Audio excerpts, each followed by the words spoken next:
Hello guys, welcome to book forum. आज हम देखेंगे कि शॉर्ट ट्रांसमिशन लाइन का फेज़र डायग्राम किस तरह से ड्रॉ किया जाता है। तो जैसा कि आप यहाँ देख सकते हैं कि हम शॉर्ट ट्रांसमिशन लाइन को कुछ इस तरह से दिखाते हैं और इसमें हमारा जो सेंडिंग एंड करंट होता है वो रिसीविंग एंड करंट के बराबर होता है और वोल्टेज का जो हमारा इक्वेशन होता है वो कुछ इस तरह से बनता है। तो ये सब तो हमको पता है। अब हम देखते हैं कि हमारा जो फेज़र डायग्राम है वो किस तरह से बनेगा। तो यहाँ हमने मान लिया कि जो हमारा लोड कनेक्टेड है इसको हम पहले मान लेते हैं ये एक लैगिंग लोड है। ओके, मीन्स इसका नेचर जो है लैगिंग है। लैगिंग का मतलब क्या होता है कि करंट वोल्टेज से लैग करेगा, मीन्स वोल्टेज के पीछे चलेगा। तो अब देखते हैं कि वो किस तरह से ड्रॉ करेंगे। तो पहले हम ड्रॉ करेंगे रिसीविंग एंड का वोल्टेज VR। सो ये हो गया हमारा VR। अब हमें पता है कि लैगिंग लोड है तो मीन्स करंट जो है वो लैगिंग एंगल, मतलब कुछ लैगिंग एंगल बनेगा उसका। तो हमने मान लिया कि वो करंट जो है हमारा वो इस एंगल पे है। इसको हम फायर नाम दे देते हैं एंगल को, और ये करंट हमारा IR। तो हमें पता है कि जो हमारा IR है वो IS के बराबर है। तो यही हमारा जो IR है वो इक्वल्स टू IS होगा। ओके, देन अब हम जैसा इक्वेशन में देख सकते हैं कि यहाँ पे IR ड्रॉप है और IR इंटू X ड्रॉप है। तो हमें ये दोनों ड्रॉप भी दिखाने पड़ेंगे। तो ये आप हमेशा याद रखिए कि जो ड्रॉप होगा IR वो हमेशा करंट के फेज़ में होगा। मीन्स हमारा करंट यहाँ पे है तो IR ड्रॉप भी इसी के फेज़ में होगा। तो मैं IR ड्रॉप को यहाँ दिखा सकता हूँ कुछ इस तरह से, IR इंटू R ड्रॉप। अब नेक्स्ट क्या है, IR इंटू X, मीन्स ये दूसरा ड्रॉप है और इसके साथ J है। तो J ये इंडिकेट करता है कि 90 डिग्री का एंगल बनेगा। तो यहाँ से हम ले लेंगे 90 डिग्री। ओके, तो ये बन गया हमारा IR XL। ओके, और इन दोनों के बीच का जो एंगल होगा वो बनेगा 90 डिग्री। और ये दोनों मिल के हमें क्या देंगे, IR इंटू Z, जिसको हम ऐसे दिखा सकते हैं। ओके, अब जैसा कि हमारे इक्वेशन में लिखा हुआ है, हमको पता है ये पूरा मिल के ये हमारा IZ है, जैसा कि आप यहाँ देख सकते हैं। तो IZ प्लस VR हमको VS देता है। तो देखिए ये हमारा VR है और ये हमारा IZ है, मीन्स ये दोनों मिलके हमको VS देगा। तो इसको हम ऐसे ड्रॉ कर सकते हैं।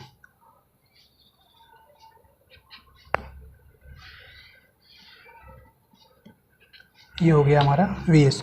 तो इस तरह से हम लैगिंग लोड के लिए फेज़र डायग्राम ड्रॉ कर सकते हैं फॉर शॉर्ट ट्रांसमिशन लाइन। तो अब देखिए ये फेज़र डायग्राम ड्रॉ करने से हमें ये तीन चीज़ें पता चली। पहला कि जो हमारा फाई एंगल है वो ग्रेटर देन फाई है, मीन्स फाई से ज़्यादा है। दूसरा फाई तो मतलब कॉस फाई तो हमें पहले से ही पता था कि वो लैगिंग नेचर है। अब हमें ये भी पता चला कि कॉस फाई का भी जो नेचर है वो लैगिंग है। ये देखिए फाई तो पहले ही लैगिंग था, रिसीविंग एंड। लेकिन अब देखिए ये रहा सेंडिंग एंड का वोल्टेज और ये रहा सेंडिंग एंड का करंट IS। देखिए अभी भी ये वोल्टेज से करंट लैग कर रहा है, मीन्स सेंडिंग एंड और रिसीविंग एंड दोनों जगह पे जो नेचर है वो लैगिंग का है। तो अब देखते हैं कि अगर हमारा लोड का जो नेचर है वो यूनिटी हो, means cos phi equals to 1 हो जाए, तो ऐसी कंडीशन में हमें किस तरह का फेज़र डायग्राम देखने मिलेगा। सो यूनिटी पावर फैक्टर मीन्स इसमें हमारा कॉस फाई इक्वल्स टू 1 हो जाएगा। सो फाई की वैल्यू क्या हो जाएगी, 0। ठीक है, मीन्स जब हम कॉस इन्वर्स करेंगे तो इसमें फाई की वैल्यू 0 मिल जाएगी। और हमने मान लिया कि ये हमारा फाई है, मीन्स हमारा जो ये लोड है, अब इसको हमने मान लिया कि इसका जो नेचर है वो यूनिटी पावर फैक्टर है। ओके, तो हम देखते हैं कि इसके लिए किस तरह से फेज़र डायग्राम ड्रॉ होगा। तो हमें रिसीविंग साइड का सब कुछ पता है तो वहीं से स्टार्ट करते हैं। तो पहले VR ड्रॉ कर लेते हैं। तो ये हो गया हमारा VR। ओके, अब नेक्स्ट हमें पता है कि यहाँ एंगल जीरो है, मतलब वोल्टेज और करंट के बीच में कोई भी एंगल नहीं बनेगा, वो दोनों सेम फेज़ में रहेंगे। तो ये हमारा VR था, इसको थोड़ा और एक्सटेंड कर देते हैं।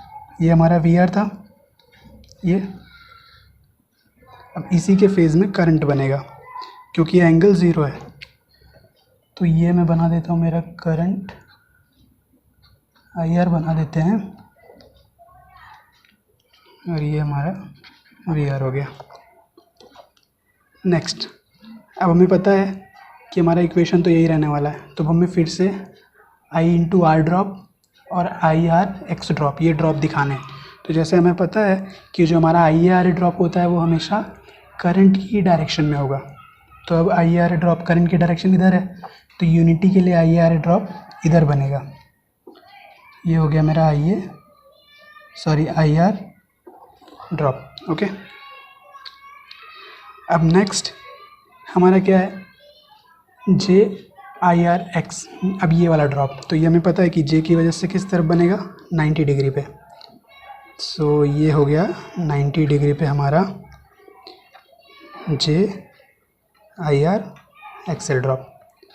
अब ये दोनों मिलके हमें क्या देते हैं, जेड की वैल्यू, मीन्स आई जेड की वैल्यू। तो ये हो गया हमारा आई आर इंटू जेड। और जैसा कि हमें इक्वेशन से पता है, आई आर फिर आई एक्स और वी आर ये दोनों मिलके हमें, तीनों मिलके हमें वी एस देते हैं। तो अब यहाँ देखिए, ये हमारा वी आर और ये हमारा I R into Z, means ये दोनों मिलके हमें वी एस देंगे। तो यूनिटी पावर फैक्टर के लिए हमें फेज़र डायग्राम कुछ ऐसा देखने मिलेगा, ये बनेगा हमारा वी एस। ओके, पहले हमने वी आर ड्रॉ किया, फिर उसी फेज़ में आई आर ड्रॉ किया। आई आर के फेज़ में ही हमारा I R into R drop होता है, फिर उसके 90 डिग्री में हमारा J I R into X L drop होता है। अब ये दोनों मिलके हमें आई आर इंटू जेड देंगे और वी आर और आई आर इंटू जेड हमें वी एस देंगे। अब एंगल की बात कर लेते हैं, और हमें पता है कि I R equals to I S होता है, तो हम एंगल की बात कर लेते हैं। तो यही हमारा एंगल होगा फाई एस। ओके, तो जैसा कि हमने देखा कि हमारा cos phi means cos phi R तो यूनिटी है, लेकिन ये देखिए यहाँ वी एस से करंट आई एस लैग कर रहा है। इसका मतलब क्या हुआ कि जो हमारा कॉस फाई एस है उसका नेचर लैगिंग है। ओके, और हमारा जो फाई एस है वो ग्रेटर देन फाई आर है। तो ये हो गया हमारा यूनिटी पावर फैक्टर जब हम शॉर्ट ट्रांसमिशन लाइन की बात करेंगे। अब देखते हैं, अगर यही हमारा लोड एक लीडिंग नेचर का लोड हो, तो ये हम मान लेते हैं कि हमारा लीडिंग लोड है। ओके, अगर हमारा लोड का नेचर लीडिंग होगा तो देखते हैं कैसे बनाएंगे।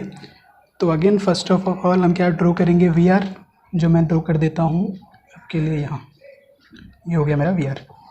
ओके, अब हमें पता है कि लोड का नेचर कैसा है, लीडिंग है। मीन्स हर बार हम नीचे बनाते थे, लेकिन अब लीडिंग है तो हम ऊपर की ओर जाएंगे।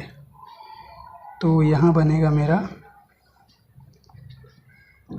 आई आर और ये एंगल हो गया मेरा फाई आर। ओके, अब जैसा कि हमें पता है इस इक्वेशन से कि हमारा आई आर और आई एस सेम होगा। नेक्स्ट, अब फिर हमें इन दोनों ड्रॉप को काउंट करना है, और हमें पता है कि ये वाला ड्रॉप करंट की डायरेक्शन में ही होगा। तो करंट की डायरेक्शन ऐसी है, तो I R into R drop भी इस डायरेक्शन में होगा। ओके, तो ये हो गया हमारा I R into R current की डायरेक्शन में। अब नेक्स्ट हमारा ये वाला, अब ये हमें पता है कि कैसा होगा, 90 डिग्री, मीन्स यहाँ से बनेगा वो 90 डिग्री। तो इसको हम ड्रॉ करेंगे 90 डिग्री पे ऐसे। ये हो गया J I R into X 90 degree. और हमें पता है ये दोनों मिलके हमें आई आर इंटू जेड देते हैं, तो इसको मैं ऐसे कर सकता हूँ।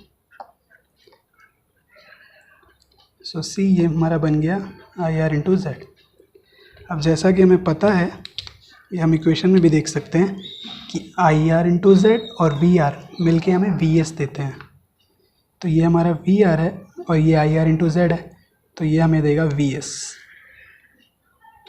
सो ये बन गया हमारा वी एस, और ये हो जाएगा हमारा एंगल फाई एस। तो ये हो गया, अगर हमारा लोड का जो नेचर है वो लीडिंग होगा, उस टाइम पे शॉर्ट ट्रांसमिशन की लाइन को हम ऐसे ड्रॉ करेंगे, उसका फेज़र डायग्राम। तो यहाँ हम देख सकते हैं कि जो हमारा फाई एस है वो ग्रेटर देन है फाई आर से। जो हमारा पावर फैक्टर है यहाँ कॉस फाई आर वो भी लीडिंग है, और जो हमारा पावर फैक्टर है सेंडिंग एंड के लिए वो भी लीडिंग है। तो इस तरह से हम ड्रॉ करेंगे जब हमारा शॉर्ट ट्रांसमिशन लाइन का लोड लीडिंग होगा। तो मैंने आपको तीनों कंडीशन बता दी, lagging load, unity power factor और लीडिंग लोड। इसके बाद भी अगर आपको कोई डाउट रहता है तो मुझे कमेंट सेक्शन में जाके पूछ सकते हैं। Thank you.